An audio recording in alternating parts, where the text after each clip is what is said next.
양비자의 비 오는 날에는 가리봉동에 가야 한다. 절정 부분 되겠습니다. 공사를 끝낸 임씨가 일한 만큼만 다시 계산하여 견적서를 내밀자 그와 아내는 임씨에게 미안함과 부끄러움을 느끼는 장면이 되겠습니다. 이 작품은 1980년대 도시 변두리 지역에 사는 사람들, 이때 도시 변두리는 원미동이에요. 요즘이야 뭐 원미동 잘 나가는 동네이죠. 많이 발전을 해가지고요. 자, 도시 변두리에 사는 사람들의 삶을 소재로 한 연작소설 원미동 사람들 중 한 편으로 다른 사람에 대한 불신이 이해와 공감으로 바뀌는 일상의 이야기를 다룬 소설이다. 겉모습만 보고 오해했던 타자를 이해하게 되고 그를 통해 타인을 곡해했던 자신을 반성하는 소시민의 마음을 잘 그리고 있다. 그리고 대상에 대한 인식이 변화하는 과정을 통해 인물의 갈등이 해소되고 있으며 대상에 대한 연대감과 연민을 드러내고 있다라고 보시면 되겠습니다. 간단하게 여겼던 옥상의 공사는 의외로 예상과 달리 시간을 끌었다. 이 옥상의 공사는 원래 있었던 건 아니죠. 공사비가 아까워서 아내가 추가로 시킨 일이에요. 그런데 그것을 추가로 시킨 건데 의외로 예상외로 시간을 끌었다는 것은 일을 하는 임씨가 완벽을 기하려는 태도 때문이었다. 홈통으로 물이 잘 빠질 수 있도록 경사면을 맞춰야 하는 것도 시간을 더디게 했고 깨놓은 자리와 기왕의 자리에 이음새 사이로 물이 새지 않도록 면을 고르다 보니 조금씩 더 깨 부수어야 하는 추가 부담도 잇따랐다. 이런 것들 때문에 의외로 시간을 끌게 되었네요. 이미 밤은 시작된 것이나 짐배 없어 다를 것이 없어 이웃집들의 창문에 하나둘씩 불이 밝혀졌다는 것은 그만큼 시간이 지났다는 거죠. 그런데도 임씨는 만족하다 싶을 때까지 일손을 놓지 않고 싶은 모양이었다. 놓고 싶지 않은 모양이었다니까 한마디로 뭐였어요?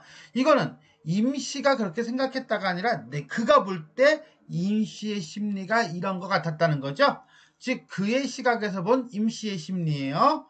이리 재고 저리 재고 그러고도 모자라 기왕 덮어놓은 것을 한 번에 으깨어버리고 또 새로 흙손질을 거듭하곤 했다. 우리가 원했던 건 굳이 이렇게 대단한 게 아니었는데 옆에서 보고 있자니 임씨는 도무지 시간 가는 줄을 모르는 사람 같았다. 한마디로 성실하게 완벽을 추구하려는 모습을 보였다라고 보시면 돼요. 이러면 또 미안하지. 몇 번씩이나 옥상에 얼굴을 디밀고 일의 진척 상황을 살피던 아내도, 즉 임씨가 제대로 일을 하는지 감시하려고 했던 아내도 마침내 질렸다는 듯 입을 열었다. 대강 해두세요. 날도 어두워졌는데 어서들 내려오시라고요. 다 되어갑니다, 사모님. 하던 일이니 깨끗이 손봐드려야지요. 어때요? 일처리가 야무지고 최선을 다하는 성격이라는 것을 알 수가 있겠네요. 다시 방수액을 부어 완벽을 기하고 이음새 부분은 손가락으로 몇 번씩 문대어보고 나서야 슬러시. 임씨는 허리를 일으켰다. 이제 끝났나 보네. 아이고. 임씨가 일에 몰두해 있는 동안 그는 숨소리조차 내지 않고 일하는 모습을 지켜보았다. 저 10손가락에 박인 공이는 원래는요 옹이죠. 나무에 있는 옹인데 여기서는 굳은 살이라고 생각하시면 돼요. 의 대가가 기껏 지하실 단칸방만큼의 생활뿐이라면, 저렇게 열심히 일을 해도 잘 살기가 어려운 현실이라면 좀 너무하지 않나 하는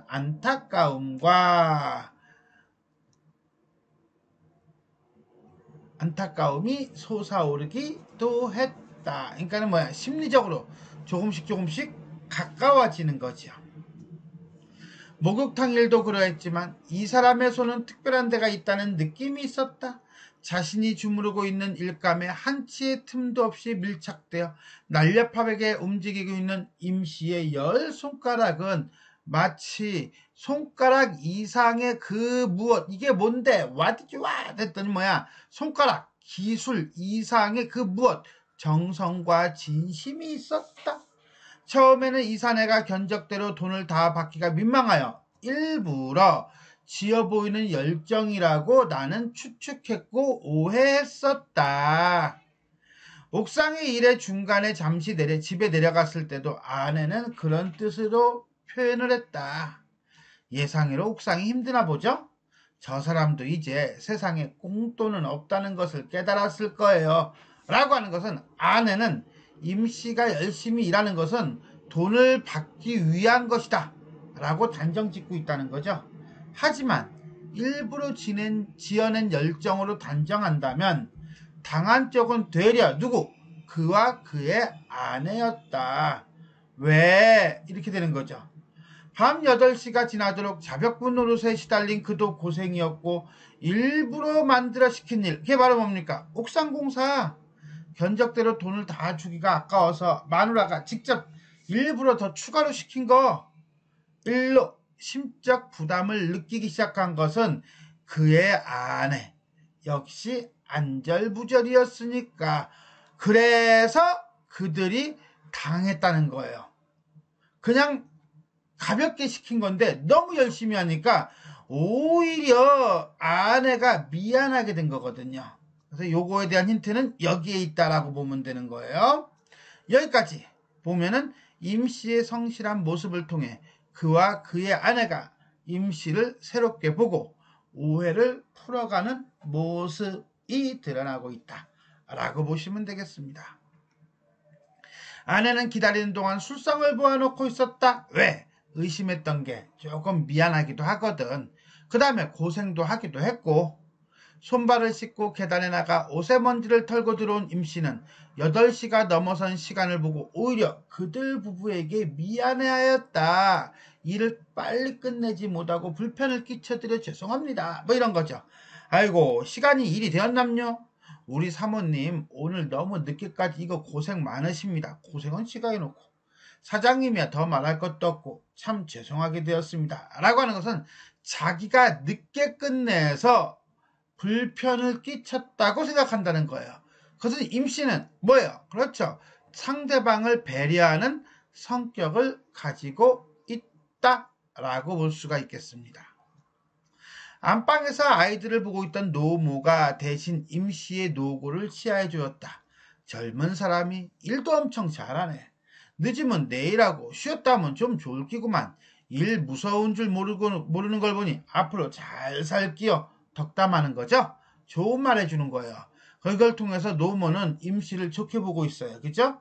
그리고 이러한 노모의 말을 통해서 임씨가 얼마나 성의 있고 꼼꼼하게 일을 하였는지를 알 수가 있겠네요. 노모의 덕담을 임씨는 무릎을 꿇고 두 손을 짚은 채 한마디로 공손한 성격이에요. 들었다. 내사 예수 믿는 사람이라 남자들 술 마시는 꼴은 앵꼬봐서 안 입고 와서 못 보지만 그렇게 일하고는 안 마실 수 있겠는가? 마셔도 괜찮아 라고 하는 거 보니까 그만큼 열심히 일했다는 걸 알 수 있어요. 나는 고마 들어가 있을 테니 좀 쉬었다 가소. 노모가 방문을 닫고 들어가자 임씨는 그가 부어주는 술을 두 손으로 황송하고 감격스럽게 받쳐들고 조심조심 목을대로 넘겼다 꿀떡 마셨다 이거겠죠? 이거 왜 이러십니까? 편하게 드십시다. 나이도 서로 엇비슷할 텐데 말이요 라고 하는 것은 임씨가 자신이 맡긴 일을 한다는 이유로 지나치게 황송한 태도를 대하고 있다고 생각한 거예요. 그래가지고서는 좀 편하게 지냅시다 이러는 거예요. 그렇게 말은 했어도 그는 임씨의 나이가 그보다 훨씬 많으면 왠지 괴롭겠다는 기분을 지울 수가 없었다. 왜? 그거는 자기는 시키는 자고요. 고용주고요. 그 다음에 임씨는 피고용인이잖아요. 그러니까 만약에 임씨가 나이가 많아. 그러면은 고용당한 사람이 나이가 더 많으면 아무래도 자존심 상하고 기분 상하고 그러겠지. 라고 생각을 한 거예요. 찬바람이 불면 다시 온몸에 검댕칠하는 연탄 배달에 나서야 하고 여름이 오면 정식으로 간판 달고 일하는 설비집 동료들이 손이 딸려야만 넘겨주는 일감에 하청이죠. 하루 벌어 하루 먹고 사는 임씨의 처지고요. 저 사내의 앞날이 창창하다는 게 위안이 될런지 그것도 모르는 일이긴 하겠다. 한마디로 임씨가 잘 됐으면 좋겠어. 그죠? 이렇게 성실한 사람이 잘 된다는 건 참 좋은 사회인 거야. 하지만 현실적으로 그런 일이 있을지, 그럴 수 있을지 확신은 서지 않는다는 얘기죠. 사장님은 금년 몇이지요? 저는 토끼띠 36 아닙니까? 임씨가 36의 토끼띠라면 그는 35 용띠. 아이고, 그가 우려했던 바가 나오네요. 한 살 차이가 있네요. 옆에 앉아서 지갑을 열었다 닫았다 하던 아내가 얼른 이 양반은 하는데 가로채고, 아 그래요? 나도 토끼띠지요. 서로 동갑이군요. 라고 말했다. 왜 나이를 올려? 라고 하는 건 조금 전에 얘기했던 거예요. 그죠? 고용인과 피고용인이라는 그와 임시 사이에 어떻게 본다면 상하관계잖아요. 그 상하관계가 나이로 인해서 역전시키고 싶지는 않았다는 거죠.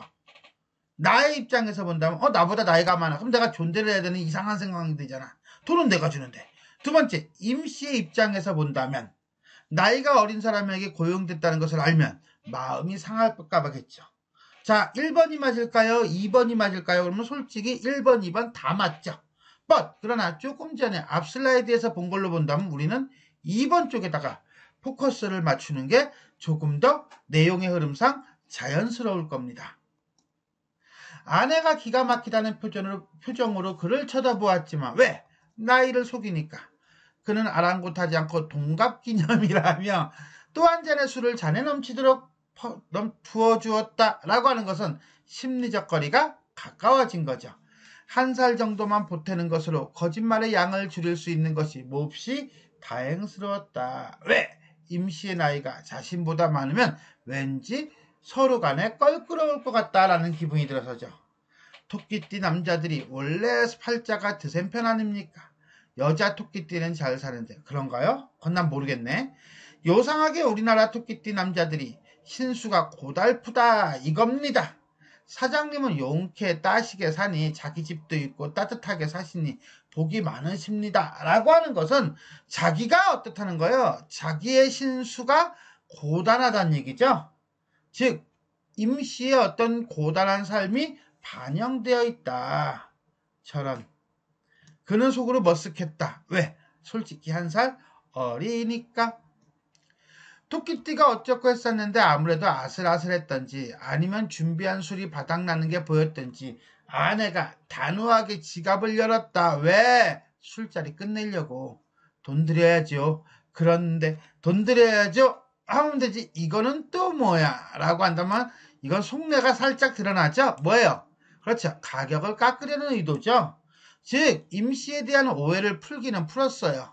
풀었지만 그래도 웬만하면 깎았으면 싶은 거죠. 아내는 뒷말을 못 잇고 그의 얼굴만 물끄러미 쳐다본다. 그는 술잔을 들어 올리며 일부러 아내를 못 본 척했다. 역시 여자는 할 수 없어. 옥상일까지 시켜놓고 돈을 다 내주기가 아깝다는 뜻이렸다. 그런데 모든 여자가 그런가? 그렇진 않겠죠. 하지만 여자는 할 수 없어 라고 하는 것은 어찌 본다면 여성에 대한 과도한 일반화예요. 근데 솔직히 까놓고 얘기하자 이거야. 그럼 지도 아까웠잖아. 그 역시도 그죠? 즉 자신의 속물성을 아내에게 전가하여 책임을 회피하거나 아니면 책임을 조금 완화시키고 싶은 그런 마음이 들었다라고 보시면 돼요. 그는 아내가 제발 딴소리 없이 20만 원에서 2만 원이 모자라는 견적금액 즉 18만 원이죠? 다 내놓기를 대신 빌었다. 그때 임씨가 먼저 손을 휘휘 내젓고 나섰다 라고 하는 걸 보니까 그는 임씨가 18만 원이라는 돈을 다 받아도 남지 않고 부족하지 않을 정도의 일을 충분히 했다 안 했다? 했다는 거지요. 네, 사모님 내가 뽑아드린 견적서 좀 줘보세요. 계산서 좀 줘보세요. 돈이 달라질 겁니다. 돈이 달라진다는 건 액수가 다르다는 거 아니야. 이게 말이 다른데 이러면. 아내가 손에 쥐고 있던 견적서를 내밀었다. 인쇄된 정식 견적 용지가 아닌 분홍 밑그림이 아른아른 내비치는 유치한 편지지를 사용한 그것. 견적서를 임씨가 한참 동안이나 들여다보았다. 침 넘어가기 싫이 왜 이래. 그와 그의 아내는 임씨의 입에서 나올 말 한마디로 최종 공사 비용에 주목하며 긴장하였다. 왜 그래요? 당연히 오를 거라고 생각하죠. 왜? 일을 그만큼 했잖아. 너무 많이 했잖아. 깎으려다가 뒤집어 쓰는 거 아니야? 라고 보는 거지요. 술을 마셨더니 눈으로는 계산이 잘 안 되네요. 임씨는 분홍편지지 위에 엎드려 아라비아 숫자를 더하고 빼고 또 줄을 긋고 찍찍찍찍 하였다는 것은 계산을 다시 하고 있는 거죠. 평소에 꼼꼼한 성격이라고 보시면 돼요. 그는 빈 술병을 흔들어 겨우 빈잔을 채우고는 서둘러 잔을 비웠다. 임씨는 머릿속에서 굴러다니고 있을 숫자들에 잔뜩 애를 태우고 있는 스스로가 임씨의 머릿속이지 임씨는이 아니고요. 정말이지 역겨웠다라고 하는 것은 계속 얼마가 나올까라고 자꾸 신경이 쓰인다는 거야. 누가? 그 스스로가. 그래서 자기 자신에 대한 어떤 실망과 자괴감, 그 다음에 속물적 태도에 대한 반성, 그러면서 자신의 심리 또는 그의 심리를 직접적으로 서술하고 있는 전지적 작가 시점의 특징이 드러나고 있다라고 볼 수가 있겠습니다. 됐습니다. 사장님. 이게 말입니다. 처음엔 파이프가 어디서 새는지 모르니 전체를 뜯을 작정으로 큰 공사라고 생각하고 견적을 높게 잡았습니다. 아까 말씀드렸지만 일이 간단하게 되었다는 겁니다. 라고 하는 것은 공사 비용이 줄어들 수도 있겠네요. 그래서 노임은 노동임금이에요. 4만 원이 빠지고 시멘트도 이게 다 안 들어가고 모래도 그렇고 쓰레기 치울 용달차도 빠지고 방수액도 타일도 반도 못 썼으니 이게 또 빠지고 이거 얘기가 다르죠. 우리가 그하고 그의 아내가 예상했던 것은 가격이 오르는 거였어. 근데 이 사람이 하는 말은 지금 뭐야? 빠지고 임씨가 볼펜심으로 쿡쿡 찔러가며 조목조목 남은 것들을 설명해 갔지만 그의 귀에는 제대로 들리지 않았다. 뭔가 단단히 잘못되었다는 기분. 이게 아닌데 오를 것 같았는데 오르는 게 아니라 빠지고 뻐근함과 함께 이런 느낌이 그를 짓누르고 있을 뿐이었다라고 하는 것은 그가 겪는 당혹감이에요. 이건 거꾸로 얘기한다면 임씨가 매우 정직하다는 거죠. 그래서 모두 얼마? 18만 원에서 얼마로? 7만 원이 되겠습니다. 두둥. 선언하듯 임씨가 분홍 편지지를 아내에게 내밀었다. 놀란 것은 그보다도 아내 쪽이 더 심했다. 왜? 미안하잖아. 민망하잖아. 그녀는 분명 7만 원이라는 소리가 믿기지 않는 모양이었다. 7만 원이요? 그럼 옥상은 등등등등등. 옥상에 들어간 재료비도 여기 다 들어있습니다. 그거에 뭐 몇 푼 되나요? 그럼 우리가 너무 미안해서 이거 너무 적은 거 아니에요? 그동안 내가 오해했던 거 아니에요? 아내가 이번에는 호소하는 듯한 가격 좀 올려달라는 건가? 쳐다보았다. 미안한 거죠. 할 수 없이 그가 끼어들었다. 계산을 다시 해봐요. 처음엔 18만 원이라고 하지 않았어. 왜 이렇게 줄어들었습니까? 이거 돈을 더 내시겠다 이 말씀입니까? 에이, 사장님도 제가 어디 공짜로 일해줬나요? 조목조목 다 계산에 넣었습니다요. 옥상에서 일한 품값은 지가 서비스라도 헐. 자, 서비스래요. 넉넉한 인품과 인간미가 드러나고 있다. 서비스? 어이가 없어서 임씨의 말을 되받았다. 그럼요. 저도 서비스할 때는 서비스 하지요. 그는 입을 다물어 버렸다. 뭐라고 대꾸할 말이 없었다 라고 하는 건 부끄러움. 토끼 뛰면서도 사장님이 왜 잘 사는가 했더니 역시 그렇구만요. 다른 집에서는 노임을 한 푼이라도 더 깎아보려고 온갖 트집을 다 잡는데 말입니다. 제가 이 무식한 노가다, 이 노가다는 뭐예요? 그냥 노동일을 하는 사람, 육체노동자를 가리키는 거고 여기서는 임시죠? 한 말씀 드리자면요. 앞으로 이 세상 사시려면 그렇게 마음이 물러서는 안 됩니다. 물러서는 열이거나 약해서나 이거 누가 누구에게? 저는요 받을 거 다 받는 거니까 이따 겨울 돌아오면 우리 집 연탄이나 갈아주세요 라고 하는 건 본업이 연탄장수라는 거지요. 오히려 이 임씨가 나에게 충고하고 있네요. 그에게. 그죠? 정직한 사람이 이해타산적인 부부에게 충고하는 상황이고요. 이걸 통해서 임씨의 순박함과 정직함이 드러나고 있다. 부각되고 있다. 라고 보시면 되겠습니다.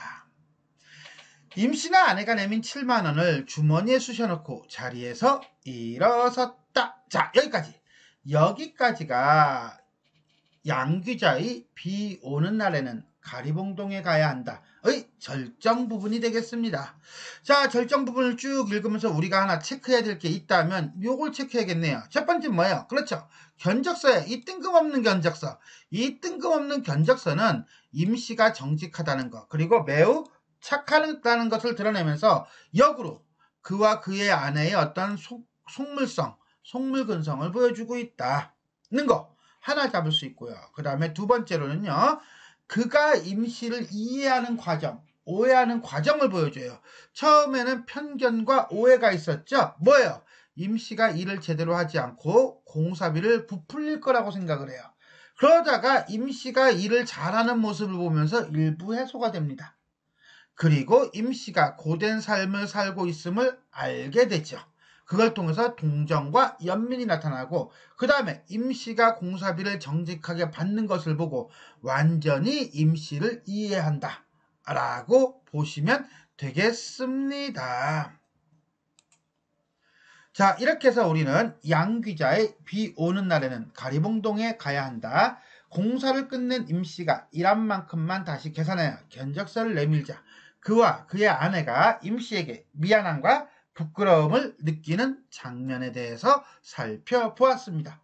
지금까지 내용이 도움이 되셨다면 좋아요와 구독 버튼 눌러주시고요. 알람 설정 부탁드리겠습니다. 수고하셨습니다.